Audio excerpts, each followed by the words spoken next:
भाई बंधु, मेरा यूट्यूब चैनल पर आपका स्वागत है। भाई बंधु, मैं आज थोड़ा वो पलायन के ऊपर से ही दो शब्द बोल रहा हूँ। भाई बंधु, ऐसे तो देश के हर गांव में पब्लिक कम ही है, क्योंकि सब लोग शहर चले गए हैं। लेकिन वहाँ औरों की बात छोड़ के मैं सीधा अपने मुद्दा अपने उत्तराखंड में जाना चाहता हूँ। तो हमारे उत्तराखंड में तो ऐसा है कि गांव के गांव खाली हो गए हैं, सब प्लेन्सों में चले गए हैं। इसका रीज़न ये है कि सबसे पहले रीज़न तो ये है कि जंगली जानवर हो गए हैं। रात को जंगली जानवर और दिन में बंदर और लंगूर हो गए हैं, जो कि फसल पानी जो है एकदम ख़त्म कर दे रहे हैं। फसल तो छोड़ो, आप तो वो तो फल फूल जब तक थे तब तो फल फूल खाते थे, और अभी फल फूल भी नहीं रह गए हैं। तो जो पेड़ों की जो नई नई कलियां आती हैं वो खाते हैं। अभी इतने बंदर हो गए हैं, इतनी लंगूर हो चुके हैं, तो जो कि खेती करने ही नहीं देते हैं। आज हमारे उत्तराखंड में बहुत गांव ऐसे हैं जो कि पलायन हो चुके हैं और जहां खेती पाती एकदम बंजर हो चुकी है। तो ये किसका दोष समझे हम? सरकार खाली कहती है कि पलायन रोको, पलायन रोको, पलायन रोको, मगर पलायन रुकेगा कैसे? भाई, जब कोई हल जोत के वो 800 रुपया हलिए को देता है, काम करने वाले को देता है, अगर वो 80 रुपये का या 8 रुपये का भी उसमें अनाज हम रिटर्न में नहीं मिलता है, वापस नहीं मिलता है, तो क्यों खेती करेगा? बाजार से ही मोल लेना पड़ता है ना। अभी बाजार में लोग जाएंगे तो कम से कम नौकरी करेंगे, तो नौकरी करने के बाद में उसे कम से कम महीने में 3 तनख्वाह तो मिलेगी। वो तनख्वाह से अपने बच्चों का गुजारा तो करेगा। तो मेरा कहने का मतलब ऐसा है। लेकिन अभी उसमें मैं सीधा मेन मुद्दे पर आता हूँ कि जो हमारे उत्तराखंड के लोग जो हैं, सब लोग प्रदेश चले गए हैं। ठीक है, कोई बात नहीं, अपना बच्चों का पालन पोषण कर रहे हैं बाहर। अब जो सरकारी नौकर हैं तो वो अपने गांव में ही हैं, उनको नौकरी रोजी रोटी सरकार ने दी है, वो ठीक है। लेकिन मैं अपने गांव वालों से, उत्तराखंड के वासियों से एक अपनी तरफ से निवेदन करता हूं कि कम से कम आप, ठीक है, जब कामकाज होते हैं तब तो घर में जाना ही पड़ेगा, आपको जाते ही होंगे, और अगर नहीं जाते हैं तो जाइए, कम से कम गर्मी में जाइए। जो हम उत्तराखंड के लोग हैं, हमारे घर में जो है, हम देवभूमि के लोग हैं, हमारे घर में हमारी देवी देवता हैं, और हमें देवी देवताओं की खोज खबर करनी चाहिए।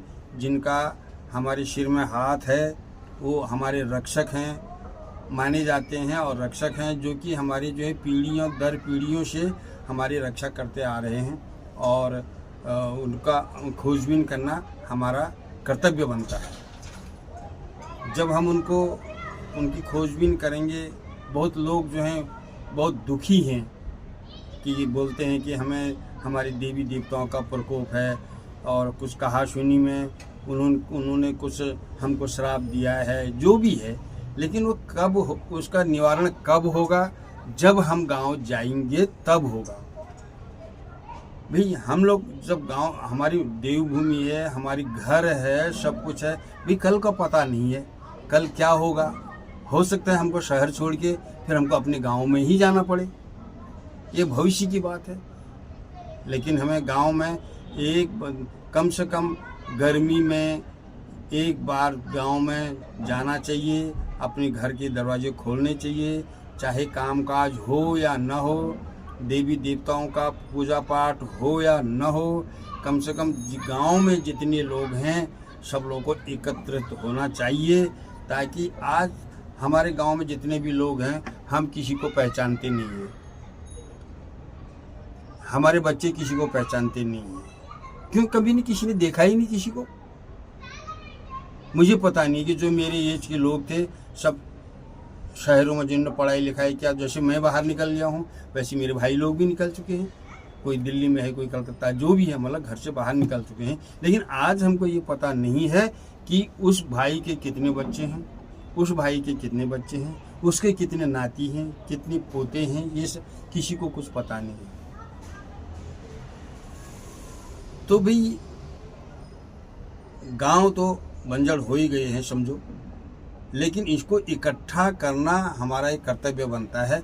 कम से कम साल में एक बार, भाई जैसे आप साल में, कुछ लोग तो साल में एक बार जो है तीर्थ जाते हैं, मंदिरों में जाते हैं, सब कुछ करते हैं, लेकिन एक बार अपने गांव में जाके एक प्लान बनाइए कि भाई इस टाइम पे जो है सब गांव में एकत्रित होएं और सब लोग गांव में जरा चहल पहल होए, सब लोग एक दूसरे को पहचानें, एक दूसरे को जानें, एक दूसरे का इंट्रोडक्शन लें कि भाई आपके कितने बच्चे हैं, आपके कितने बच्चे हैं, नाती पोते क्या हैं, किसी को जानते ही नहीं है। न कोई हमारे बच्चों को जानता है, न हम किसी दूसरे के बच्चों को जानते हैं। अब जब हम ही लोग जो अपने भाइयों के बच्चों को नहीं जाने, तो आज हमारे बच्चे क्या जानेंगे उनके बच्चों के बारे में। तो ये अनिवार्य है कि एक दूसरे के मतलब एकत्रित होना, गांव में जाके एकत्रित होना, गांव में क्या सुख सुविधा है, क्या है, और किसी को कोई समस्या है गांव में, वो अपने प्रधान जी को बताने का कि भाई हमको ये समस्याएं हैं, हमें ये सॉल्व करके दीजिएगा। वो अपनी भरकस कोशिश करेंगे, प्रधान साहब हमारे जो भी हैं। तो जब तब होगा जब हम घर जाएंगे। अगर हमारे मकान भी टूटे हैं, भाई मकान तो बनाना ही पड़ेगा। हम तो उत्तराखंड के लोग हैं, देवभूमि के लोग हैं। अब वैसे भी शादीशुदा में, अब अगर शादी ब्याह में नहीं भी जा पहुंच रहे हैं किसी के, तो लेकिन भाई जागर लगाने के लिए तो हमको जाना ही पड़ेगा।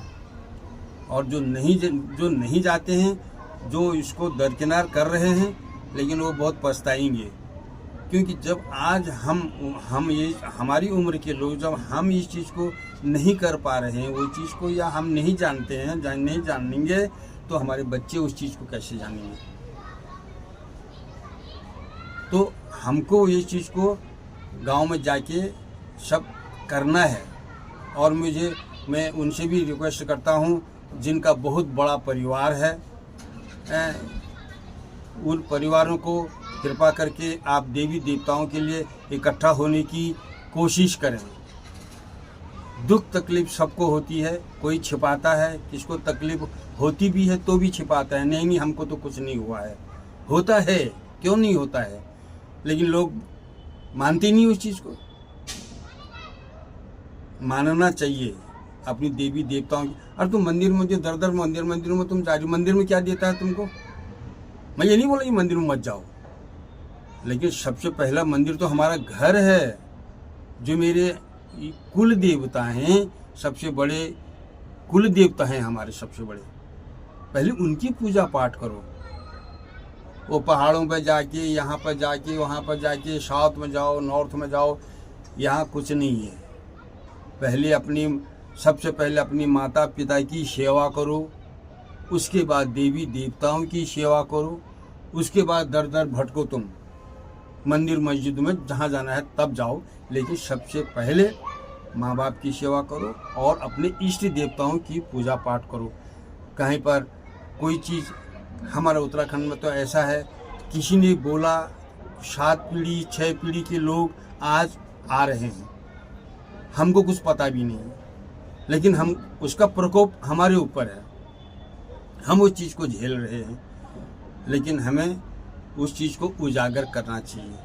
ठीक है, मेरे पिताजी ने कहा था, मेरी दादी ने कुछ कहा था, तो उनके समय में वो नहीं हो पाया। अब आज के ज़माने में वो आस लेके हमारे घरों में आए हैं, जो भी किसी की कहा सुनी हुई है, जो भी है वो आए हैं, तो हमें उनका पूजन करना चाहिए। हमको उजागर लगा के उनका जो है अवतार को देखना चाहिए कि कौन है, क्या है। हम इतनी तकलीफ़ में हैं, हम डॉक्टर के पास जा रहे हैं, ठीक नहीं हो रहा है, पूछ करने जाते हैं, तो वहाँ पर भी जो है निकलता है भी तुम्हारा जो है 6 पीढ़ी का है, 7 पीढ़ी का है, या इसको नाले का, गधेरे का हवा पानी है, क्या है, सब कुछ बताया जाता है। फिर भी हम लोग उस चीज़ को नहीं कर पाते हैं, नहीं कर रहे हैं। तो मैं सबसे रिक्वेस्ट करता हूँ कि ये चीज़ जो है गांव में एक बार जो है, कोई भी गांव वाले हैं, हमारे उत्तराखंड मैं जहाँ तक मैं अपने उत्तराखंड की बात बोलता हूँ, हर गांव में जो है एकदम सन्नाटा है। तो इस सन्नाटे को ज़रा खुशियों में बदलें, और साल में एक बार जो है गर्मी के सीज़न में, ठंडी में तो चलो ठंडी होती है, जो भी आपका शादी ब्याह का वो प्लान होता है वो गर्मी में करें, जागर का प्लान होता है वो गर्मी में करें। गांव में क्या चहल पहल होगी, सब लोग खुश होंगे, सब लोग एक दूसरे से इंट्रोडक्शन में रहेंगे, सबको एक दूसरे का पता चलेगा किसके बच्चों की शादी हो गई है, किसकी नहीं हुई है, किसके कितने बच्चे हैं। तो एक दूसरे के बच्चों से भी उनका इंट्रोडक्शन होगा, तब वो बोलेंगे यार हम मतलब ये जॉब करता हूँ, मैं ये जॉब करता हूँ, मैं ये जॉब करता हूँ। सभी अपने अपने जॉब के बारे में बताएंगे, बच्चे लोग भी उनके अपने अपने जॉब के बारे में बताएंगे। तो मेरे अपने सभी उत्तराखंडी लोगों से रिक्वेस्ट है कि भाइयों, कोई भी गांव के हो, बैर रख के फायदा नहीं है। भाई भाई आखिर भाई ही होते हैं। तो मेरा कहना है कि सब भाई, चाचा, भतीजा जो भी हैं इकट्ठा होइए। ये मत कहना कि इन्होंने मेरे को ऐसा कहा था, उसने मेरे को ऐसा कहा था, मैं क्यों शामिल होऊं। ये भावना त्याग दीजिए, क्योंकि अगर इसी भावना पर आप आगे चलते रहेंगे तो उसमें जो है अपना भला होने का चांसेस बहुत कम है। अहंकार नहीं होना चाहिए किसी को भी है। नम्रता जो है सबसे बड़ी चीज़ नम्रता है, और प्रेम भाव सबसे बड़ा है। तो मेरा कहने वाला यही है, अगर किसी का, मैं आज खुद देख रहा हूँ अपने ही गांव में हैं, बहुत सारे लोग ऐसे होते हैं कि बोलते हैं भाई भाई में नहीं जमता है, चाचा भतीजे में नहीं जमता है। तो जब जागर लगाने की नौबत आती है वो बोलता है वो नहीं आ रहा है यार, वो नहीं आ रहा है, वो नहीं आ रहा है। भाई एक का काम नहीं हो, सभी के देवता तो एक ही है, कि उसका अलग उसका अलग उसका अलग तो नहीं है। देवता तो एक ही का है। तुम्हारा परिवार भगवान, इन्होंने तुम्हारा परिवार को बड़ा बनाया है, अपनी छाया रखी है, और उन्हीं की पूजा पाठ के लिए हम बोलते हैं, उनका दर्शन करने के लिए हम बोलते हैं भाई हमें टाइम नहीं है, हम ये नहीं करेंगे, वो दादा ने, भाई ने मेरे को ऐसा बोला, वो भाभी ने मेरे को ऐसा बोला। अरे ये सब चूल्हे में डालो, ये चीज़ उसने कहा।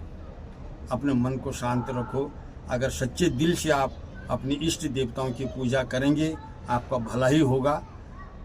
अगर आज हम इस पीढ़ी में, हम लोग अपनी पीढ़ी के लोग अगर इस काम को नहीं कर पाएंगे, तो फिर हमारे बच्चे इस चीज़ को कभी नहीं कर पाएंगे, क्योंकि उन्हें कुछ पता ही नहीं है कि क्या करते हैं, कैसा होता है, क्या होता है। तो मेरा कहने वाला इतना ही है। मैं सभी अपने उत्तराखंडी लोगों से, ज़्यादातर उत्तराखंडी लोगों से रिक्वेस्ट करता हूँ कि साल में एक बार जो है पूरे गांव के लोग इकट्ठा होकर अपने घर में एक अच्छा माहौल बनाएं, हंसते खेलते अपने गांव को जैसा पुराना गांव था तुम्हारा वैसे ही लेवल में लाएं। किसी को पता नहीं चले कि हमारा गांव ऐसा मतलब आजकल रिक्त हो गया है। इससे अच्छा माहौल बनाएं। और हर गांव की बात है, चाहे कोई देश परदेश है, ऑल इंडिया के अंदर जो भी गांव ऐसे हैं खाली हो चुके हैं, तो उनसे भी रिक्वेस्ट है कि आप लोग गांव में एक बार सभी गांव वालों को इकट्ठा होकर बुलाइए, कोई प्रोग्राम रखें, सभी साथ में प्रोग्राम रखें, हंसी खुशी से रहें। यही मेरा कहना है। हंसी खुशी और प्रेम की भावना से बढ़ के कुछ नहीं है। राग और द्वेष से किसी का भला नहीं हुआ। और फिर तो आप तो यार, एक अपना घर है, अपने घर में कल को बोल नहीं सकते हैं कि हम प्रदेश में ही रहेंगे, हमको घर जाना जरूरी होगा। घर में एक छोटा ही घर, लेकिन अपना घर होना जरूरी है। गांव में चाहे वो टूट गया है उसको बनाइए, बड़ा नहीं होता है, छोटा बनाइए, लेकिन घर एक अपना होना चाहिए। अभी समझो आप, हम यहाँ से जाते हैं, हमें किसी का निमंत्रण आता है तो भाई हमको डायरेक्ट वहीं जाते हैं, हमको सुविधा नहीं, अपना कपड़ा सपड़ा लेके जाते हैं सब वहाँ। दूसरी वहाँ भी तो मेहमान लोग आए, तो इससे पहले अपना घर में जाएं, नहाएं धोएं, एक दो दिन अपने गांव को देखें, घर बार देखें, सब कुछ जाए अपना। उसके बाद आप निमंत्रण में जाओ, फिर वहीं से चले जाओ। अगर आपको बाहर भी जाना है, पहले अपना घर, अपनी इष्ट देवी देवताओं को प्रणाम करके फिर आप घर से निमंत्रण में जाइए। कितना अच्छा लगेगा। गांव वालों को भी, जो गांव में हैं उनको भी अच्छा लगेगा। बोले 4 दिन यार हमारे प्रदेश वाले आए थे, बहुत बढ़िया लगा। तो मैं इतना ही कह के अपने 2 शब्द पूरे करता हूँ कि जो भाई आपस में राग द्वेष की भावना से रह रहे हैं कि वो मेरे साथ ऐसा करते हैं, वो मेरे साथ ऐसा करते हैं, मैं देवी देवता के लिए उनके साथ क्यों शामिल हूँ। अरे भाई ऐसा मत कीजिए कि आज उनकी बारी तो कल उनकी बारी है, ठीक है। अगर सब एक साथ सम्मिलित होएंगे, हंसी खुशी से करेंगे तो वो काम ऑटोमेटिकली अच्छा हो जाएगा। सभी एक साथ एकजुट हो, अपने बच्चों का भला करो, क्योंकि हमारे बच्चों को इस चीज़ के बारे में कुछ पता नहीं है। तो वो जब हम वो चीज़ को करेंगे फिर हमको देखने की ज़रूरत नहीं पड़ेगी। फिर जब भी है जो भी रहेगा फिर हमने खुशी की जागर लगाएंगे हम लोग। तो मैं इतना ही कहूँगा कि अपने गांव में जाइए, घर ज़रूर बनाइए, बड़ा नहीं तो छोटा कुछ भी है। अपने घर में अपनी इष्ट देवताओं की पूजा पाठ के लिए तो घर चाहिए ही चाहिए। कोई थोड़ी कहीं तुम आंगन में लगाओगे या दूसरे के घर में थोड़ी लगाओगे। जागर भी लगाना है, उनको याद करना है, अपने ही घर में लगाओगे। बड़ा नहीं तो छोटा घर बनाओ और अपनी इष्ट देवताओं की, हम देवभूमि के लोग हैं और हमारे तो बात यह है कि हमारे गांव में तो हमारे यहाँ एक पंडित जी हैं, वो बोलते हैं ये तुम्हारे उत्तराखंड के लोग तो मरते ही नहीं हैं। पहली बात तो ये है कि जो मरते भी हैं तो वो भी रिटर्न आते हैं। तो हमको भी पूजा पाठ सबकी करनी है। फिर वो बोलते हैं 5 पीढ़ी के हैं, 6 पीढ़ी के हैं, हमको सबका वो करना है, सेवा करनी है सबकी। और सब जो है मिलजुल के सेवा करें, अपना परिवार को इकट्ठा करें, किसी के मन में राग द्वेष की भावना न रखें, और तभी आपका भला हो सकता है, तभी हमारी देवी देवता भी खुश रह सकते हैं। और अन्यथा जो है हम सब परेशान रहेंगे। जो आज हम बोलते हैं कि हमारा ये हो गया वो हो गया, तो उसमें हमारा कुछ देवी देवताओं का प्रकोप भी होता है। हमको ये नहीं सोचना चाहिए मेरे ऊपर कोई प्रकोप नहीं। हम दूसरे को बताते नहीं हैं। दुखी सब है लेकिन हम बताते नहीं। तो मेरा इतना ही कहना है, अगर जब आप लोगों को मेरा इस वीडियो पसंद आया होगा, कृपया इसको लाइक शेयर और सब्सक्राइब कीजिए। औरों को भी बताइए भी, भाई ने एक ऐसा सिचुएशन दिया है, अपना भाई ने एडवाइस दी है, आगे को ये चीज़ फॉरवर्ड कीजिए। जितना भी अच्छा, जितना फॉरवर्ड करेंगे हमारे लोगों के बीच में, सबको ये चीज़ समझ में आनी चाहिए कि राग द्वेष से कुछ नहीं होता है। प्रेम से बढ़ के 2.5 अक्षर प्रेम का सुपड़े सुपंडित हो। बस मेरा कहना वाला इतना ही है कि प्रेम से रहो, अभी देवी देवताओं की पूजा पाठ करते रहो, सारा परिवार इकट्ठा हो, पूरा गांव इकट्ठा हो, पूरे गांव में हंसी खुशी से रहो। 4 दिन 10 दिन के लिए आप गांव में जाइए, पुनः गांव का माहौल इतना अच्छा बनाइए कि अगल बगल गांव वाले भी बोलेंगे यार वो आजकल उनके गांव में बहुत चहल पहल हो रही है। धन्यवाद।